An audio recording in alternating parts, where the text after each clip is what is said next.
This is your WLAK Daily News Roundup for Lake Air, 107.5 FM and 1260 AM in Amory.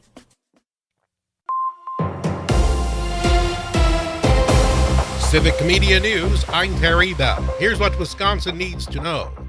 Body parts are turning up around Milwaukee County. A human leg was found at a park in Cudahy last week. Another body part was found in Milwaukee a few days later.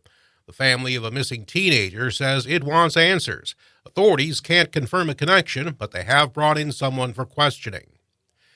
President Biden says his new student loan forgiveness plan will boost the economy by canceling up to $20,000 of interest for millions of Americans who can prove hardship cases. By freeing millions of Americans from this crushing debt of student debt, it means they can finally get on with their lives instead of their lives being put on hold. Biden unveiled the plan in Madison yesterday. Republicans like Congressman Brian Stiles say it does nothing to lower the rising cost of college.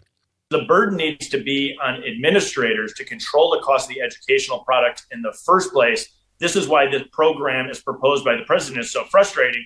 It does nothing to solve the underlying problem. Biden says his plan would boost the economy by freeing up millions of Americans burdened by debt. Republicans call the plan a desperate attempt to buy votes. Governor Evers is vetoing a Republican bill that would have let 14 and 15-year-olds in Wisconsin work without getting a state permit or their parents' permission. Evers says putting more kids to work is not a serious solution to Wisconsin's worker shortage.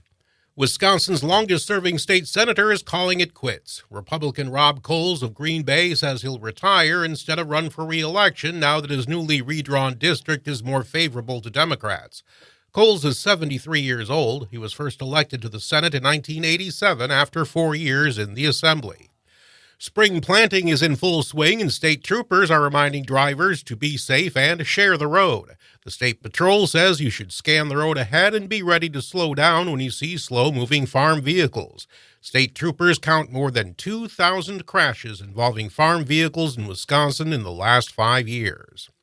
I'm Terry Bell, Civic Media News. Now, here's what you need to know closer to home. For WLAK News, I'm James Kelly.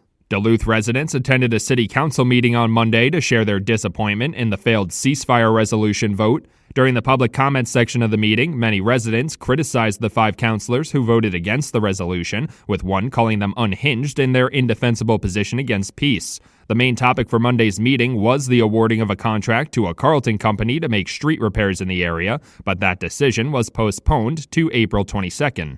The president of Northland College has revealed some more details about the financial issue the school is facing. According to a Northern News Now report, President Chad Dayton says the biggest factors leading to the school's potential closure are declining enrollment and a loss of endowment funds. The school has seen a 24% decrease in enrollment since 2017 and has been operating with a structural deficit of as much as $5 million each year because of that. The school has raised less than $2 million of the $12 million it needs.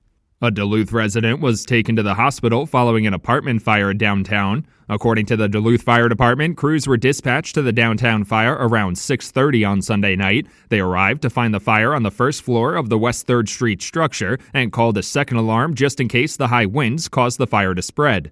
Crews rescued the tenant who was still trying to get out and treated him on the scene before he was taken to Essentia Hospital due to injuries he sustained from the fire.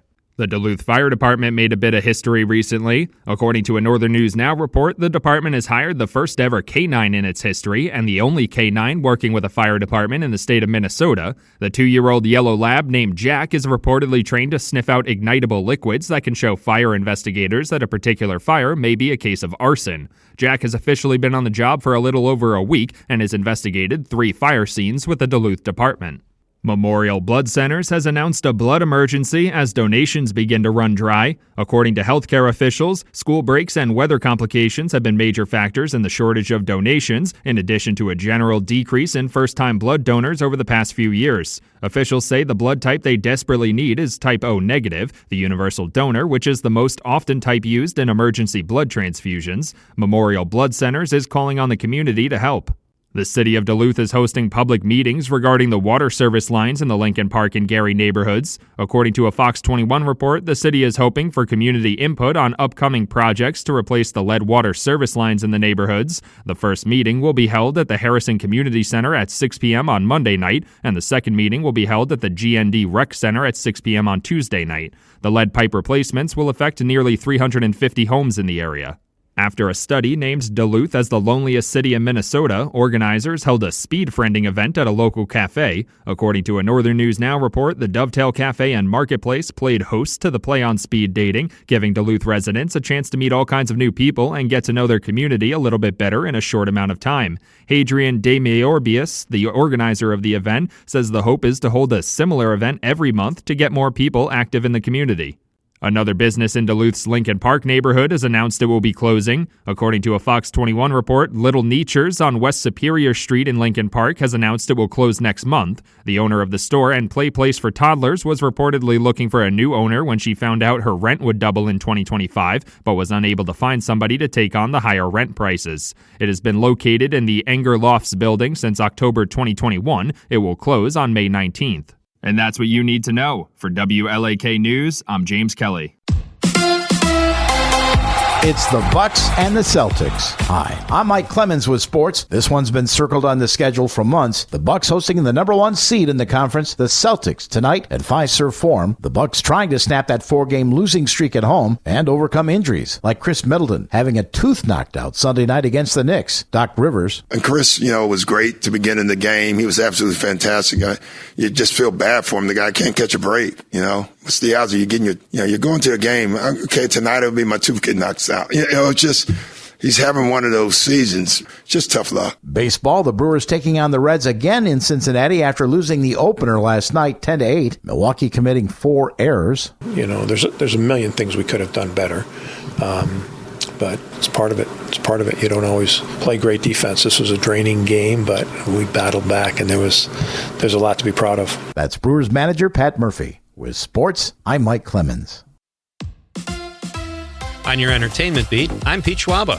Thanks to whiskey, jazz, dive bars, swanky cars, and black and white, Colin Farrell is channeling his inner Humphrey Bogart in the new series, Sugar. Collider reports that the detective show has elements of film noir throughout. The cast is rounded out by Perry Mason's Matthew Rhys and Clive Owen. Sugar is now available to stream on Apple. New episodes drop on Friday nights. Happier Gilmore? Adam Sandler fans will be glad to know there is a sequel in the works. Drew Barrymore spilled the beans, or the tea, or your food of choice on her talk show, saying that Sandler was working on a script for Happy Gilmore 2. According to the New York Post, Barrymore told her studio audience that there is a process and that the process is in the process. Actor Chris McDonald also confirmed as much, saying that Sandler let him have a peek at the first draft of the script to Happy 2. Given Bob Barker's passing, it remains to be seen which elderly game show host Sandler will throw hands with in the sequel. Kristen Wiig joined an exclusive club over the weekend. She is now in the Five Timers Club when it comes to hosting Saturday Night Live. The former SNL cast member was joined by other fellow Five Timers who all wore Five-Timer jackets, including Matt Damon, Paul Rudd, and Ryan Gosling. Altogether, there are 25 SNL Five Timers, including Tom Hanks and Bill Murray. Congratulations, Kristen. Sunday night was the last episode of Curb Your Enthusiasm, and creator Larry David, as expected, weighed in on why the show is ending after 12 seasons and 25 years. David said he is too old to be on camera every week and to act the way he does, calling it insane and saying he cannot go into his 80s behaving like that. Fans might disagree with David, who is the real-life inspiration for the George Costanza character on Seinfeld, which he also co-created with Jerry Seinfeld. The famous curmudgeon also admitted to being just a shred sentimental in saying goodbye. Country music artist Beyonce is on a roll. Her album Cowboy Carter is #1 on the Billboard Hot 100 charts. Beyonce's album is also #1 on the country charts, and that is the first time that has ever happened for a black female artist. Cowboy Carter showcases lots of collaborators with Beyonce, including Willie Nelson, Miley Cyrus, Post Malone, and Dolly Parton. Last week's box office saw a 2-time champ in Godzilla x Kong. The new Empire pulled in $32 million at the box office over the weekend on almost 4,000 screens nationwide. The Warner Brothers film held off a couple of horror film challengers in Monkey Man, which pulled in $10 million, and The First Omen, which came in at number 4 with just over $8 million. Ghostbusters Frozen Empire came in third with $9 million. The strong showing at the box office for Godzilla Kong guarantees many similar films to come. Thanks a lot, moviegoers. For more showbiz fun, tune in to Nightlight with me, Pete Schwaba, every night between 7 and 9 p.m. on the Civic Media Radio Network. A mix of clouds and sunshine today, maybe a sprinkle or two at some point. Our high 59, the wind west at 5 to 15. Tonight it'll be clear with a low of 38. Tomorrow, sun in the morning, a few more clouds later in the day, 66 with showers possible tomorrow night. Thursday will be windy and colder with showers at a high of 58. I'm meteorologist Sean Cable. Outside now, it's 40.